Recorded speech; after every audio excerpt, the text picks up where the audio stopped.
Hello, everyone. It has been a horrible, deadly week that culminated in a horrible, deadly Friday with yet another massive attack on Ukraine's capital, Kyiv. As of a few hours ago, the death toll stood at 28. Multiple districts were struck all across the city.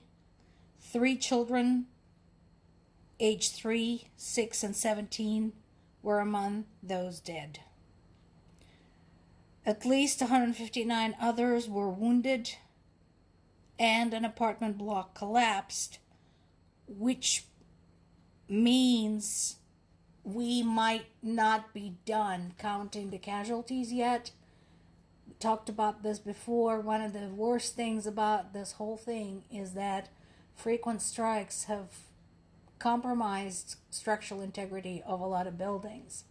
So when a building collapses like this, even if it is not completely destroyed, depending on the time of day and who was home, there's going to be people trapped under the rubble.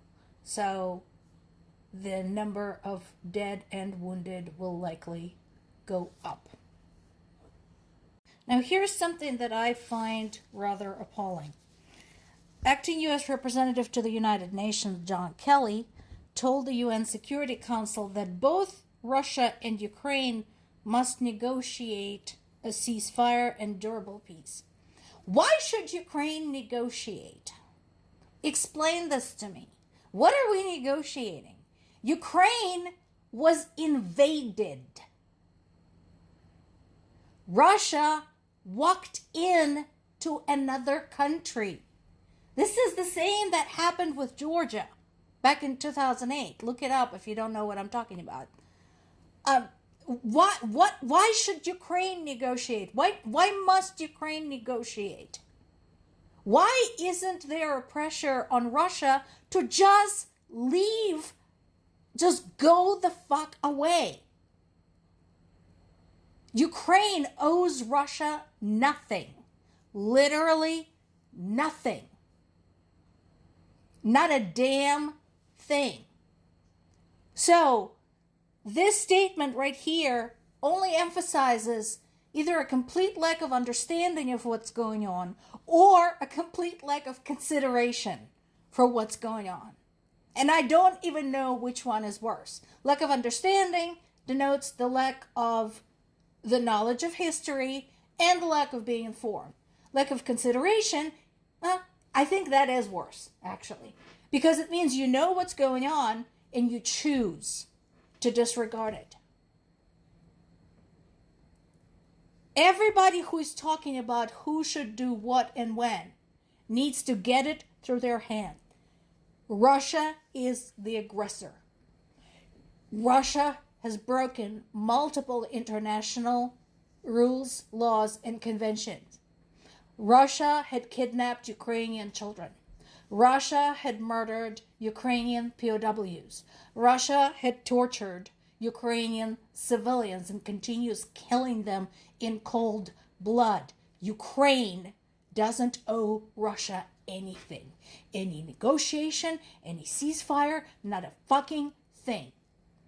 And I do not understand why the rest of the world is allowing this to happen, especially considering the role that Russia has been playing in destabilizing pretty much whatever it can lay its grubby little hands on.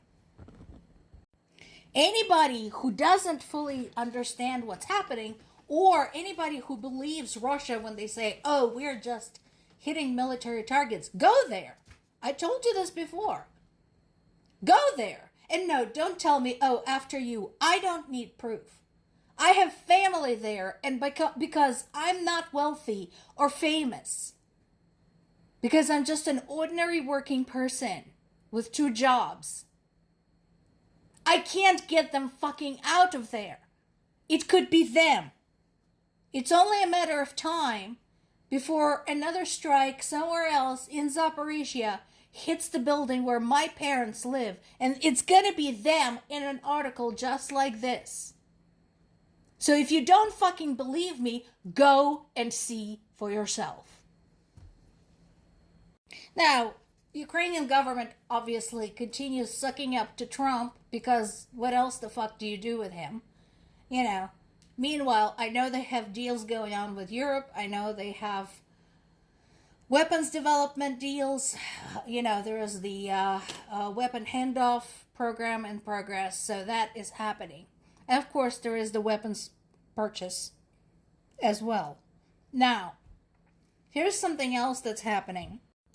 So, again, let's not forget that UN Deputy Ambassador is not the only one who doesn't understand or doesn't care what's going on.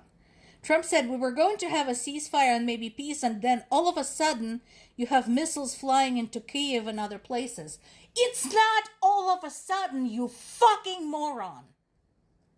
It's been happening for 3.5 years.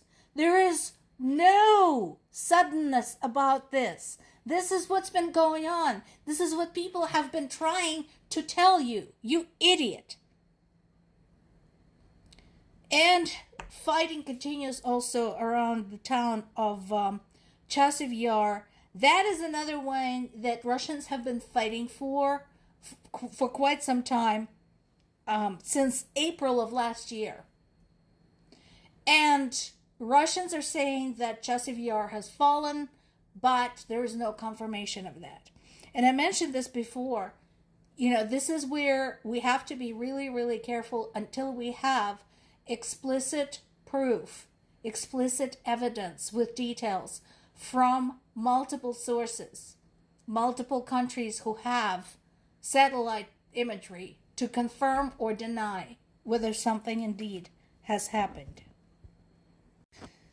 There is an online spat between Trump and Medvedev, so what's this all about? So this is getting interesting. It might be actually a blessing in disguise. So Trump basically shortened his, bogus ceasefire deadline. Medvedev shot back,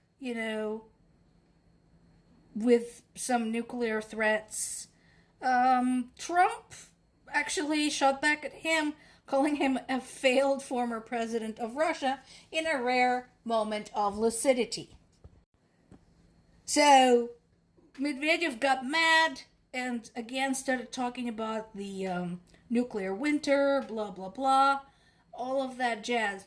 So, as the result, Trump said, he's now very uncomfortable with this and he's going to send 2 U.S. nuclear submarines somewhere that might be more beneficial for keeping an eye on Russia and in case it does anything stupid.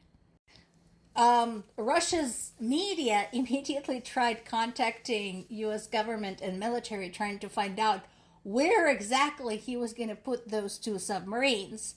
I hope Trump is smart enough not to spill that. Or I hope they didn't tell him.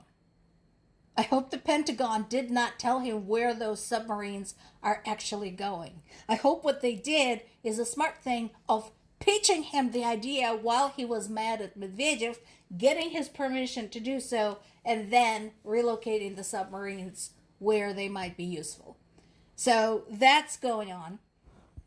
And meanwhile, Ukraine strikes another Russian military facility.